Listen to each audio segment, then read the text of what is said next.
9 साल की बच्ची के साथ उसके खुद के बड़े पापा और खुद के चाचा, उसके पिता के एक्सपायर होने के बाद दोनों मिल के रेप किया है। बेगूसराय में 2 बेटियों को नंगा सरेआम रास्ते पर घुमाया गया, उनके साथ में क्या क्या दरिंदगी की गई। उसी प्रकार से कल की एक घटना है जो बेगूसराय में एक लोक गायक और एक लड़की के साथ किया गया। और आए दिन आप देख रहे होंगे किसी को देखने के बाद इतना गुस्सा अभी आ रहा है, हमको लग रहा है कि मान लीजिए वो लड़की अपने आप को कवर भी कर रही है, लेकिन आप उसके कवर उसका हटा रहे हैं, उसको ढक नहीं रहे हैं, उसको मारिए पीटिए, कम से कम उसका इज्जत तो बचा दीजिए। आप इज्जत बचाने के बजाय उसको नंगा सरेआम कर रहे हैं। हम लोग पटना में हैं और मेरे साथ में एडवोकेट दीप्ति पांडे जी हैं। आजकल देखते होंगे कि लोग बोल रहे हैं बेटी पढ़ाओ बेटी बचाओ, बेटी बचाओ बेटी पढ़ाओ, पूरा नारा चलता है। भारत सरकार भी करता है, बिहार सरकार भी कर रही है, सारी सरकारें जो आती है बेटी को लेकर के, महिला को लेकर के ही काम करती है। लेकिन आप देख रहे होंगे किस प्रकार से अभी मणिपुर का घटना देखे होंगे, किस प्रकार से मणिपुर में 2 बेटियों को नंगा सरेआम रास्ते पर घुमाया गया, उनके साथ में क्या क्या दरिंदगी की गई। उसी प्रकार से कल की एक घटना है जो बेगूसराय में एक लोक गायक और एक लड़की के साथ किया गया। और आए दिन आप देख रहे होंगे किस प्रकार से बेटियों के साथ में बलात्कार होता है, रेप होता है, अलग अलग प्रकार की बेटियों के साथ में घटनाएं होती हैं। इसी पर बात करने के लिए मेरे साथ में 2 लोग हैं और एक बार हम लोग बात करेंगे। सबसे पहले हम लोग दीप्ति मैडम से बात करते हैं कि इनका क्या राय है। मैडम, देख रहे होंगे आजकल जो सरकार का नारा है बेटी पढ़ाओ बेटी बचाओ, इसको लेकर के आप क्या कहेंगे? देख रहे हैं कि जिस प्रकार घटना घट रही है, लोग नारा बस लगा रहे हैं मुँह से। ये तो जो पहले शिक्षा दिया जाता था कि तोता को सिखाया जाता था कि शिकारी आएगा जाल बिछाएगा, जाल में फंसना मत, लेकिन शिकारी आता था जाल बिछाता था, जाल में फंसता था। तो क्योंकि वो तो बस उसका रटने वाला, यही नारा एक स्लोगन मिल गया है लोगों को कि बेटी पढ़ाओ बेटी बचाओ। बेटी क्या है, बेटी कौन है, उससे कोई मतलब नहीं है। आप क्या देख रहे हैं जिस प्रकार की मणिपुर की घटना घटी थी, इसको लेकर के जिस प्रकार के अलग अलग जगहों में घटना घट रही है, इसको लेकर के समाज कहाँ जा रहा है? समाज कहाँ जा रहा है? विनाश काले विपरीत बुद्धि, विनाश के कगार पे हमारा समाज जा रहा है। जिस देश में बेटी को, बहन को देवी का रूप माना गया, हर एक चौराहा पे आपको जैसे हनुमान जी का मंदिर मिलेगा, वहाँ देवी जी का भी मंदिर मिलेगा। तो फिर उस वीडियो को देखने के बाद में आपको क्या लगा? उस वीडियो को देखने के बाद इतना गुस्सा अभी आ रहा है, हमको लग रहा है कि मान लीजिए वो लड़की अपने आप को कवर भी कर रही है, लेकिन आप उसके कवर उसका हटा रहे हैं, उसको ढक नहीं रहे हैं, उसको मारिए पीटिए, कम से कम उसका इज्जत तो बचा दीजिए। आप इज्जत बचाने के बजाय उसको नंगा सरेआम कर रहे हैं। आप लोगों को क्या दिखाना चाहते हैं? आप कुछ नहीं दिखा रहे हैं, आप उसको बचाने नहीं गए थे, उसका इज्जत उछालने गए थे। लोग बोलता है कि हम लोग बेटी को आजकल बचा रहे हैं और लोग जो बेटी को आजकल नंगा करके और दिखा रहे हैं, वीडियो वायरल कर रहे हैं। बेटी थोड़ी बचा रहे हैं, बेटी नहीं बचा रहे हैं, अपना ईगो बचा रहे हैं, सिर्फ अपने आप को सेल्फ सेटिस्फेक्शन के लिए कि हम भाई मर्द हैं, मर्द समाज है हमारा, हम इसी पुरुष प्रधान देश को कभी नारी प्रधान होने ही नहीं देंगे। इस देवी जी के मंदिर में हम हमेशा राक्षस राज रखने देंगे यहाँ पे, और कुछ नहीं। मैडम, आजकल के देखती होंगी जिस प्रकार की लड़कियां जो है सो छोटी छोटी लड़कियां मतलब कि अपने एज से ज़्यादा लोगों के साथ में देखते होंगे उनका अफेयर हो जाता है, और इतना जल्दी लड़कियों किसी के भरोसे में क्यों, किसी के झांसे में क्यों चली आती हैं? ये तो मतलब अजीब सा इमोशन से जुड़ा हुआ था। वो उन लोग को लगता है ना कि हमको बहुत सपोर्ट कर रहा है, बहुत मेरा रक्षा करेगा, देखेगा हमको। वो सब पैसा देख रही है, पावर देख रही है, और कुछ नहीं देख रही है। वैसे बच्चियों के लिए क्या संदेश देना चाहेंगे आप? वैसी बच्चियों को यही है कि भाई आप अपने से ऐसे उम्र के लोग से दूर रहिए। माँ बाप से भी यही कहना चाहेंगे कि बच्चों को छोटा बड़ा का परख दीजिए कि भाई कौन सही है कौन गलत है।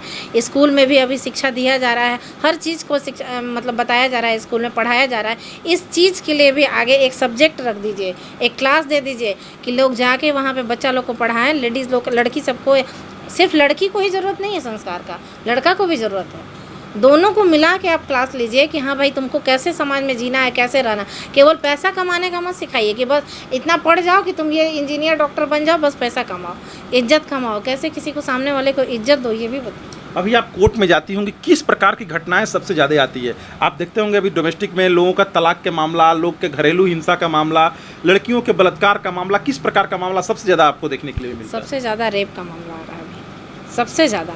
घरेलू हिंसा तो था ही, तो सालों से चला आ रहा है, लग रहा है कि कभी ख़त्म ही नहीं होगा। लोग कहते हैं कि दहेज लेना पाप है, दहेज नहीं लेना चाहिए, लेकिन साथ साथ रेप का भी मामला अपने घर में बेटी सुरक्षित नहीं है तो बाहर तो कर मतलब घर में भी बेटी सुरक्षित नहीं है? नहीं, घर में भी बेटी सुरक्षित नहीं है। मेरे पास खुद का केस है जिसमें कि 9 साल की बच्ची के साथ उसके खुद के बड़े पापा और खुद के चाचा, उसके पिता के एक्सपायर होने के बाद दोनों मिल के रेप किया है।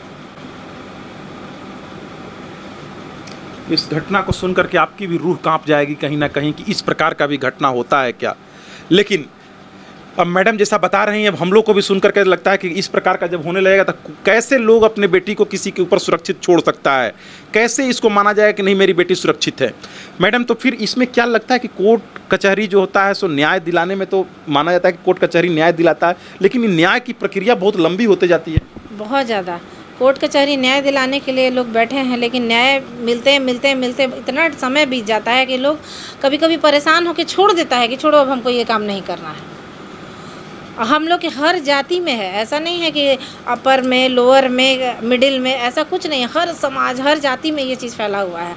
लड़की का दुर्दशा पहले भी था, है और रहेगा, क्योंकि यहाँ पे समाज जो है बस एक ही चीज़ जान रहा है, पैसा, पावर और कुछ नहीं। लेकिन मैडम इस प्रकार से अभी तो महिलाओं को लेकर के अलग अलग महिला थाना बना दिया गया, कोर्ट अलग बना दिया गया कि ताकि महिलाओं को सुरक्षा मिले, महिलाओं को जल्दी जल्दी इसके केस का निपटारा हो जाए। इसके बावजूद भी इतना स्लो प्रोसेस क्यों चल रहा है?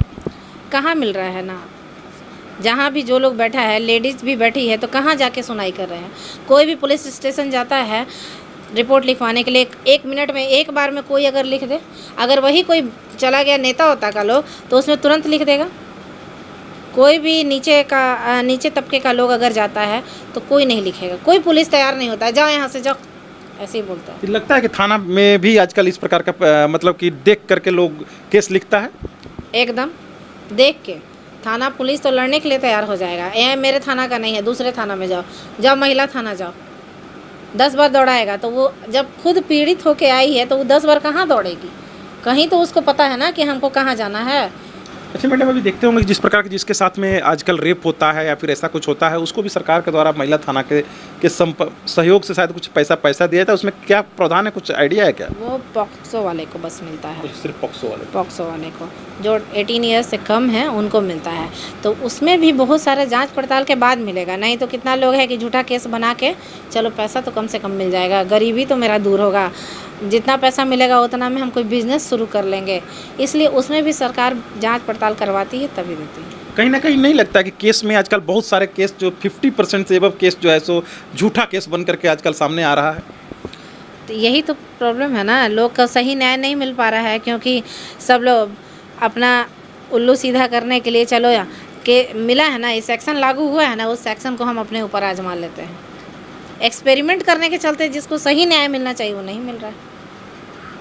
चलिए, हम लोग का न्याय प्रक्रिया है और न्याय प्रक्रिया हमेशा जो है सो हम लोग का अव्वल दर्जे पर रहा है। दुनिया को न्यायपालिका के ऊपर भरोसा रही है और हम लोग को भी न्यायपालिका के ऊपर भरोसा है।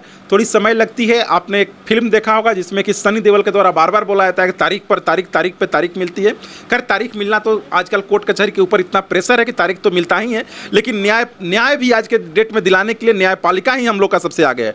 बात बाकी दीप्ति मैडम का बात कैसा लगा, एक बार वीडियो के कमेंट सेक्शन में कमेंट करके जरूर बताइएगा।